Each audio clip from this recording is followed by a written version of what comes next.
This is the first conviction of its kind in the UK. We could not have achieved this without the courage of one person, our victim survivor.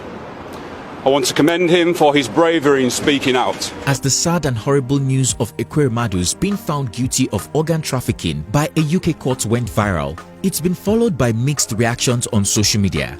However, many maintain that the Ekweremadu's case should serve as a lesson to African leaders, and bad governance affects even politicians who think they are above the law. Elaborating, many claimed that Ekweremadu, in all his 16 years in the Senate, chose to amass wealth for himself and his family instead of investing in a state infrastructure, like building a world-class medical facility. But this begs the question, how much wealth did Ekweremadu amass at the detriment of his state infrastructure? In December 2015, Ekweremadu made the news following a report that the Senate would be spending about 329.5 million naira to add 10 new vehicles to the Deputy Senate President's convoy alone.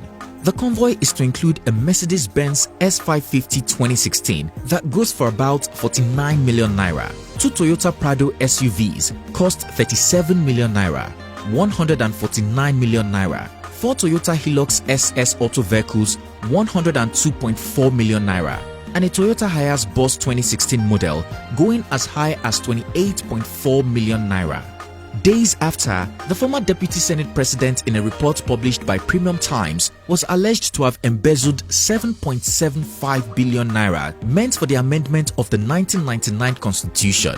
The 49-member Senate Committee on Constitution Review, reportedly led by the Deputy Senate President, Ike Ekweremadu, pocketed and shared the money among themselves. Fast forward to July 2018, the former lawmaker was already under the radar of the EFCC as they investigated him for conspiracy, abuse of office and money laundering and fraud. A whistleblower had reported the former lawmaker for owning 10 houses in Abuja, 2 in London, 8 in Dubai and 3 in Florida, US, worth millions of dollars. The anti-graft agency laid siege to the elite lawyer's house in Abuja, preventing him from attending a plenary at the National Assembly. It took the intervention of ex-Senate President Bukola Saraki for Ekweremadu to be left off the hook at the time, only for the EFCC to come back hunting in 2021, arresting the former lawmaker over another allegation of fraud. The commission accused the politician of failing to explain how he came about 22 properties in Nigeria, the United States, the United Kingdom, and the United Arab Emirates. The federal government later approached the Federal High Court, Abuja, to grant an order for the forfeiture of the properties. In November 2022, it turned out that Ekweremadu owns at least 40 properties that cannot be explained, and the court granted the request to forfeit all 40 properties. The interim forfeiture order will affect 10 properties in Enugu, 1 in Lagos, 15 in the Federal Capital Territory, 9 in Dubai, the United Emirates Republic, UAE, 3 in the USA and 2 in the United Kingdom.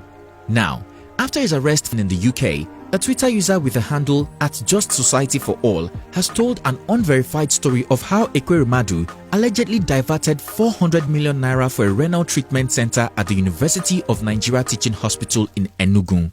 The user claimed that if the former senator had done the right thing, his ailing daughter, Sonia, may have gotten a kidney transplant surgery there and jail would not be in view. Of course, this has been followed by mixed reactions.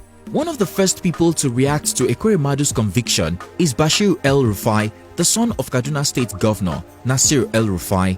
He tweeted, "If he built a standard-grade hospital in Enugu State, none of this nonsense would have happened. The only person that needs prayers is the poor boy whose kidney.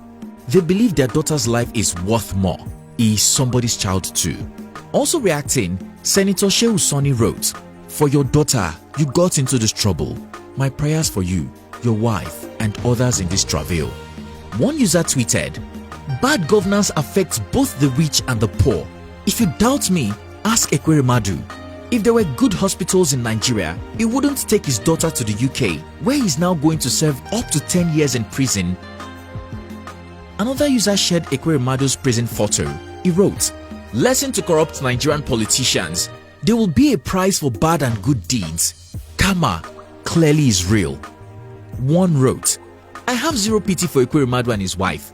After stealing our nation's resources, he wants to steal our kidney and life. Some politicians are very wicked. He should enjoy his time in jail.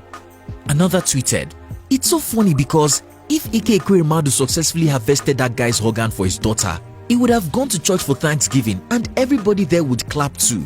That's how our churches in Nigeria work. They thrive on miracles." Another wrote, "Throwback to when Ike Ekweremadu was beaten in Germany. Igbos can never support corrupt politicians. Go and verify. UK government cannot assist Sonia. Sonia has to go on a waiting list like every other person. Whoever wanted to donate to Sonia has to specifically mention Sonia Ekweremadu. That is the only time she can jump the waiting list. Having said all this, it's a process." Tell us guys, what do you think about the connection between a former senator, Ike Ekweremadu, and his wife, Beatrice? Is this a case of exploitation or a case of bad governance? Do you agree they could have prevented this if they had invested in their state's medical infrastructure? Lastly, is this a wake-up call, and will it be a big lesson for all African leaders? Share your opinion in the comment section down below. Thanks for watching and see you on our next one.